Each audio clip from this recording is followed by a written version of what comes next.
আমাদের শত্রু। কোন দুনিয়া? এই লোভনীয় দুনিয়া, চাকচিক্যের দুনিয়া, ক্ষমতার দুনিয়া, হিংসার দুনিয়া। কে আমাদেরকে হাসর বুলিয়ে দিয়েছে? কে আমাদেরকে কবর বুলিয়ে দিয়েছে? কে আমাদেরকে কবরের কথা স্মরণ হতে দেয় না? যদি প্রশ্ন আসে, উত্তর আসবে যে দুনিয়া। একদিকে দুনিয়া, আরেকদিকে কবর, হাসর, জান্নাত। আমিত্বের দুনিয়া, অহংকারের দুনিয়া। এই দুনিয়া দুনিয়া দুনিয়া দুনিয়া যারা করবে তারা পথের ভিখারি হয়ে যাবে। আর আল্লাহ আল্লাহ আল্লাহ যারা করবে তারা দুই জগতেই কামিয়াব হয়ে যাবে। বলে এক মানুষের নাকি মন চাইছে থাই খাবার খাবে, থাইল্যান্ডের খাবার। এখন উনি খবর টবর নিয়ে এক জায়গায় থাইল্যান্ডের খাবার পাওয়া যায় এমন জায়গায় গেছে। যাই দেখে দরজায় লেখা আছে থাইল্যান্ডি খাবেন না বাঙালি খাবেন, দরজা দুইটা। উনি থাইল্যান্ডে দিয়ে ঢুকে গেছে, থাইল্যান্ডে আসছি। যাওয়ার পরে লেখা আছে এখানে খাবেন না বাসায় গিয়ে, লেখা আছে এখানে খাবেন। ওই দরজা দিয়ে চলে গেছে।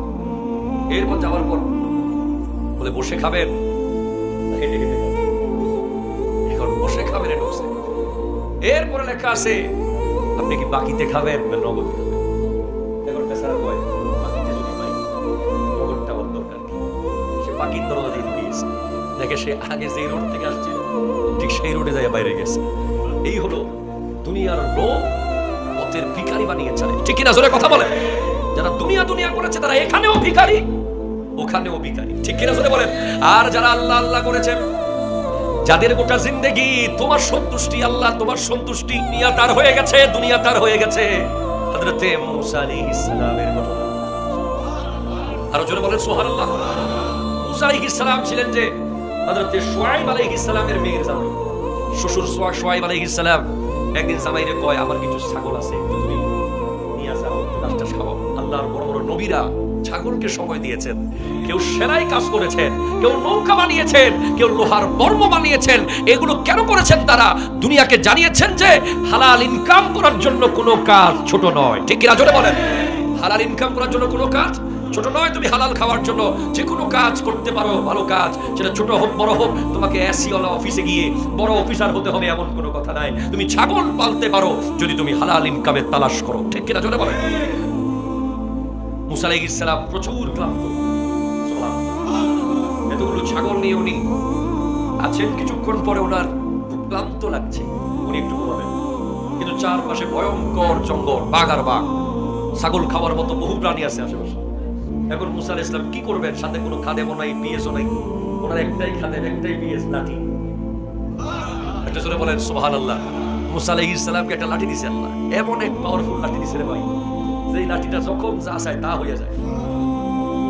এখন মূসা আলাইহিস সালাম জানে যে আমি তো আল্লাহ, আল্লাহ তো আমার, আমি তো কলিমুল্লাহ। জোরে বলেন সুবহানাল্লাহ। বলে আল্লাহ আমি ঘুমাবো। ভাই তুমি ঘুমাইবা? হ্যাঁ আল্লাহ আমি ঘুমাবো, তুমি একটু আমার সামনে দেখো। একটু জোরে বলেন সুবহানাল্লাহ। হাই হাই আল্লাহ তোমার কাছে রেখে গেলাম, ঘুমাই দিচ্ছে। এখন মূসা আলাইহিস সালাম ঘুমাই গেছে। ঘুমানোর পরে ঘুম থেকে উঠে দেখে যে বিশাল এক বাঘ এইভাবে দুই পা নিচে দিয়া মানুষের মতো দাঁড়িয়ে আছে, দুই হাত উপরে, সামনে দুই পা উপরের দিকে। মূসা আলাইহিস সালামের লাঠি হচ্ছে তার কাঁধের উপরে, বাঘের কাঁধে।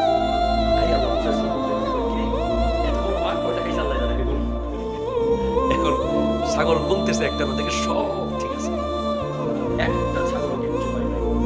তখন বলে আল্লাহ কি করো না, কি বাঘে ছাগল পালা দিচ্ছে। মূসা তুমি আমার হয়েছো, দুনিয়া তোমার হয়েছে। মূসা তুমি আমার হয়ে গেছো, দুনিয়া তোমার হয়ে গেছে। তোমার জন্য সবাই খেদমত করতে প্রস্তুত, কারণ তুমি আমি আল্লাহকে রাজি করেছো। আর আমি আল্লাহ দুনিয়ার সমস্ত পশু পাখি বৃক্ষলতা কীট পতঙ্গ সবার অন্তরে তোমার মহব্বত ঢুকিয়ে দিয়েছি। তুমি চাইলে আরো ঘুমাইতে পারবা, বাঘ আরো পাহারা দিবে। এই যে গতকাল আমি মাহফিলে গেলাম, একজন যুবককে দেখলাম যে তাদেরকে কবরের কথা বলি, হাসরের কথা বলি, আগুনের কথা বলি, এত ভয়ঙ্কর ভয়ঙ্কর কথা বলি না। এরা হাসবে, এরা ঠাট্টা করবে, এরা মজাক করবে।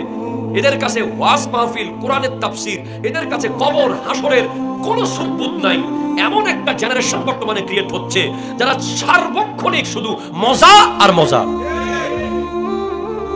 ঠিক কিনা জোরে বলে, মজা আর মজা। এদের মধ্যে আল্লাহ রসুল ভয়, এদের মধ্যে নাই কোনো দুনিয়ার। কিসের চিন্তা করে এরা কি করতে চায়, এরা কোথায় যাবে? হায় হায় হায়, আমরা বুঝতে পারতেছি না। আমার নবী স্পষ্ট জানিয়েছেন, আল্লাহু আকবার আল্লাহু আকবার। হযরতে ইবনে মাসউদ রাদিয়াল্লাহু তাআলা আন থেকে বর্ণিত, কিয়ামতের দিন জাহান্নামকে এমন অবস্থায় টেনে নিয়ে যাওয়া হবে যে তার ৭০,০০০ লাগাম, ৭০,০০০ লাগাম হবে। প্রতিটি লাগামের সাথে ৭০,০০০ ফেরেশতা থাকবে। আল্লাহু আকবার জোরে বলেন। এই জাহান্নামকে টেনে বিচারের মাঠে নেওয়া। আপনি বুঝতে পারতেছেন এই জাহান্নামের সাইজ কত বড়, এই জাহান্নামের বিগনেস কত। ৭০,০০০ লাগাম দিয়ে বাঁধা আছে, প্রতিটা লাগাম আবার ৭০,০০০ ফেরেশতা ধরে রাখছে। এত বড় জাহান্নাম। আমাদের যুবক ভাইরা মনে করছে এগুলো কিচ্ছু না, সারাক্ষণ রং তামাশা, খেলা, গেম, মেলা, খেলা মেলা, আনন্দ ফুর্তি উদযাপন এগুলোর মধ্যে আছে। তারা যে কবরে যাবে